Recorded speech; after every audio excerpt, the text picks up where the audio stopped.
Hi everyone, my name is Hazel Anan Naga, a student nurse from Our Lady of Fatima. Today I'll be performing a postmortem care.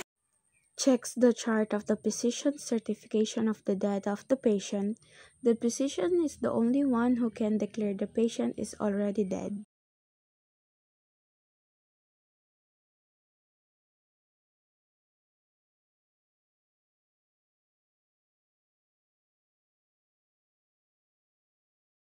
Ask permission and explain to the significant others that are going to perform postmortem care. In order for the significant others to know what are you going to perform. Ask the family if they wish to remain inside the room during the procedure. In order for the significant others to decide and to spend time with their lost. Close curtains to provide privacy, not to expose the dramatic events of the patient.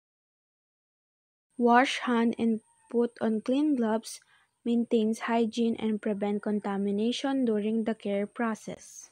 Items of the patient and give them to the significant others. Remove all equipment, tubes, supplies, and dirty linens according to the hospital protocol. Remove everything in order to prepare patient for pre-funeral. Close patient's eyes, put on dentures if any, then close the patient's mouth. Closing the eyes is a form of showing respect and eternal rest. Perform bed bath on the patient. Start from the least contaminated area to the most contaminated area. Put cotton balls on the patient's closed eyes in the nares and in the outer ear. Then secure each with the tape lengthwise so that the secretion in the eyes, nose, and ears will be drained in the cotton.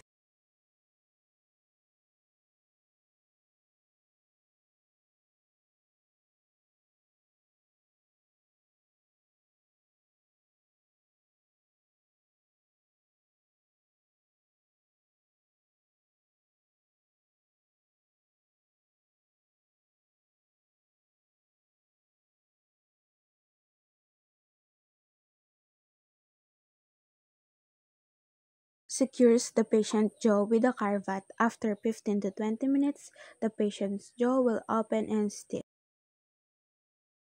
Give the family option not to view the patient view and accompany them as they do so. They could view the corpse, sign and of respect and empathy. Ask if they would like to left alone to provide privacy. Encourage the family to say goodbye. Allow them to say goodbye for their loved one, allowing for grieving process. Applies name tags on the hand and foot. Ensures proper identification of the deceased.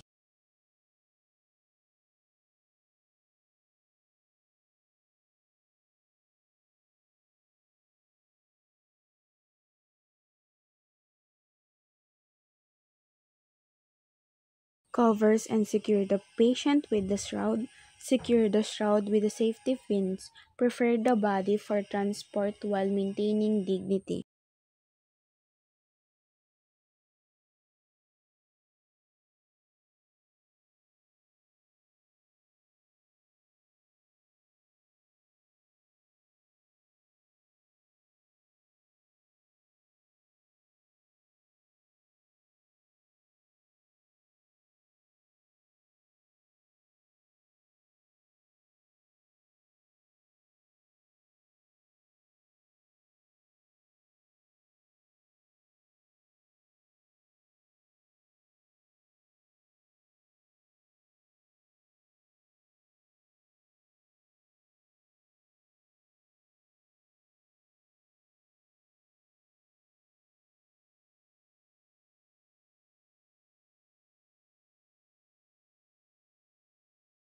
Secures another name tag on the shroud. Provide clear identification during the transport.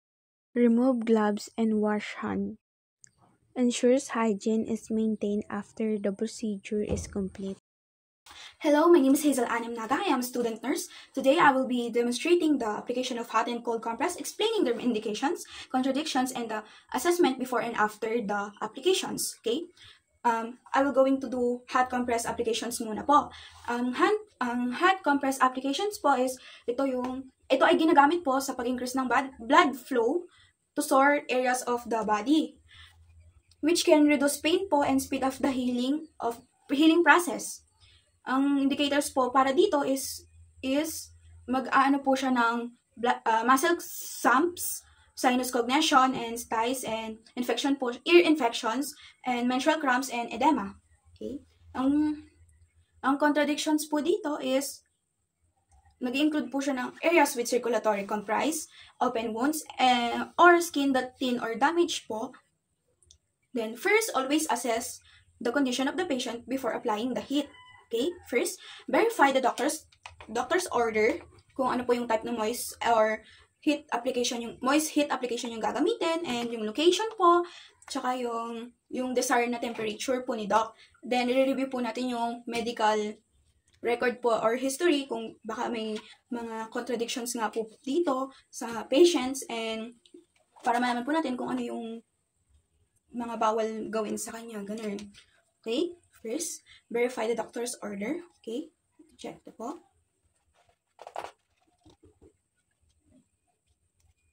Okay? Upon checking po, wala naman po siyang mga pinagbabawal sa kanya, and yung location po ng kanyang wounds or is nandito po sa may right leg. Okay po. Then, now po, I will verify po the patient identity. Verifying patient's identity prevents error in treatment administration. Ako po si Student Nurse. Maaari ko po bang malaman inyong pangalan at birthday? June 85 niya naga, June 17, 1937. Okay po. Ang gagawin po natin ngayon, pwede po ba akong umupo para makita sa video? Umupo po Pwede. Okay po. Okay po. Nandito po ako ngayon para po mag-apply po ng Explains procedure, builds trust, and helps the patient feel comfortable. Inyong sugat, and gagawin ko po to para makatulong po na mapabilis po na gumaling po ang inyong sugat o pamamaga po ng inyong paa. Ito rin po ay makakatulong din po sa pagpapalakas ng inyong pagpapalakas po ng circulation po ng blood nyo. Then, abang ginagawa po to, tutulungan ko po kayo at tuturuan kung anong gagawin. Okay lang po ba sa inyo yon? Okay lang po. Ang pangilang po gagawin is susundan po ako. Okay lang po ba yun? Okay lang po ba yun? Okay lang po. Okay po. I will close the Providing curtains privacy, na po. respect the patient's dignity and comfort. Okay. Okay. I will prepare na rin po yung mga gagamitin po, and then mag-hand hygiene na rin po ako, tsaka mag-apply na rin po ako ng clean gloves for your safety na rin po. Okay lang. Okay po. Assemble equipment ensures a smooth and efficient treatment process.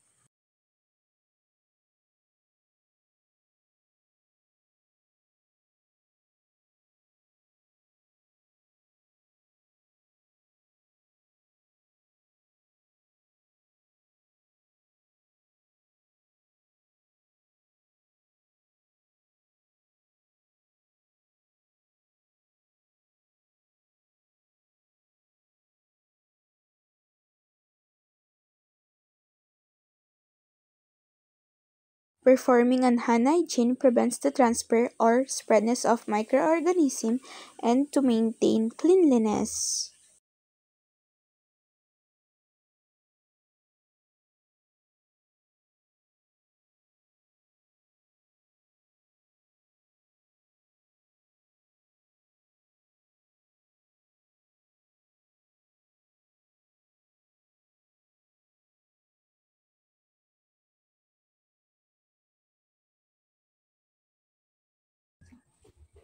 So, ngayon po is ipapakita ayusin ko po yung posisyon nyo, and ang papakita ko lang po, itataas ko po yung inyong pantalon, at ang ipapakita ko lang po doon is yung part na meron po kayong sukat.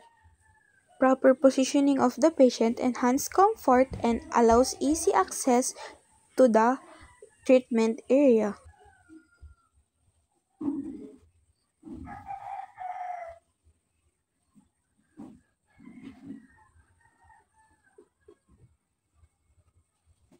Tabi lang po.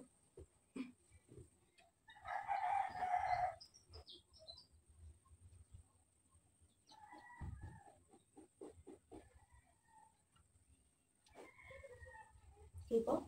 Now po, I will assess po the skin around the area to be treated po, kung saan po yung may Assessing skin condition, identifies any issues that need to be addressed before the treatment, and inspecting wounds, if meron, determines the condition of any wounds to prevent complications. And wala naman pong anything na hindi magandang tanging yung wounds lang po yung nandito. Okay?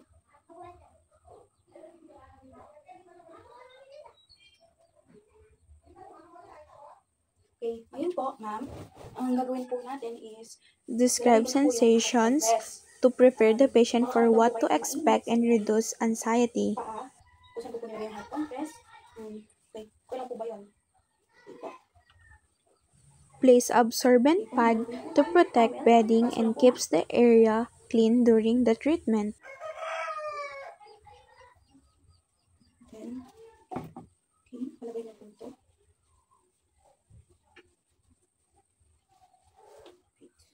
Ayusin ko lang po. Maliit po yung towel natin.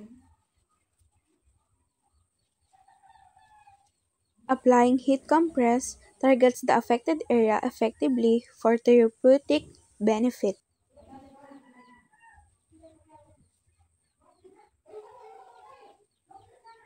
Okay, yun po, nailagay ko na po.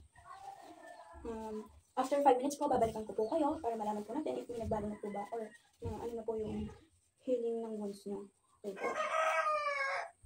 Okay, tatakpan ko lang rin po ito para sa privacy nyo na rin. Okay.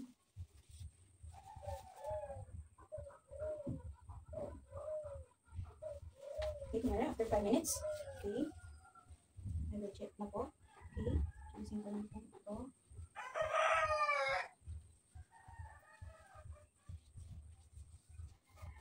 Okay, I will remove my gloves na po. Ay. Remove my gloves na po. Removing gloves and perform hand hygiene ensures infection control and cleanliness. Inspecting the area evaluates the effectiveness of the therapy and checks the adverse reaction. Okay, ayan. Okay. Okay, ma'am. Balik ko na po sa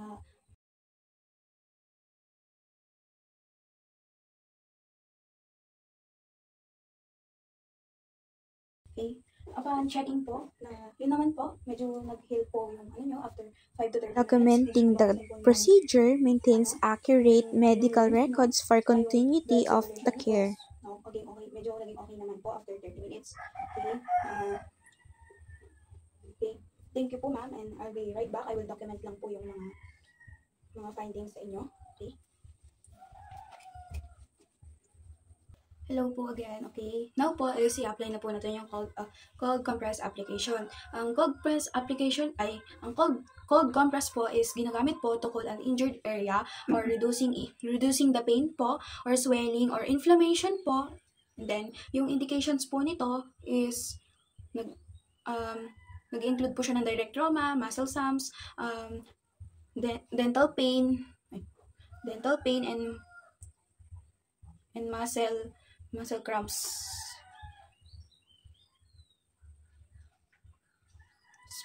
Muscle sprain, I mean.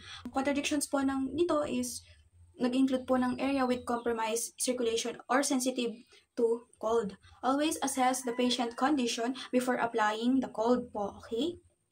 I'm here po Again, explaining the procedure builds the trust and helps the patient feel comfortable during the process. Swelling po and yung provide the pain relief rin po at the same time. Gagawin ko po to is tutulungan ko rin po kayo habang tinuturuan kung paano yung gagawin. Okay lang po ba sa inyo yan? Okay po, tumango na lang. Okay?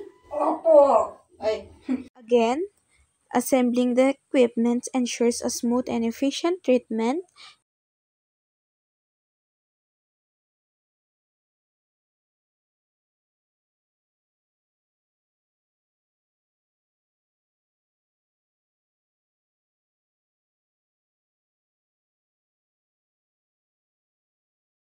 Performing hand hygiene prevents the transfer of microorganisms and to maintain the cleanliness. Okay, now po. Hello po. Ngayon po is, check ko na po yung part na Tuning the patient para is to enhance comfort and allows easy access to the treatment area. Yan. At saka inyong hands. Assessing the skin condition identifies any issue that need to be addressed before the treatment. Dito. Oo. Okay po. Yan. Yan. Wala namang ano po. Okay. Mag-apply na po tayo ng ano. Kukunin ko lang sa yung gamit. Placing a waterproof pad or the towel protects bedding and keeps the area clean during the treatment.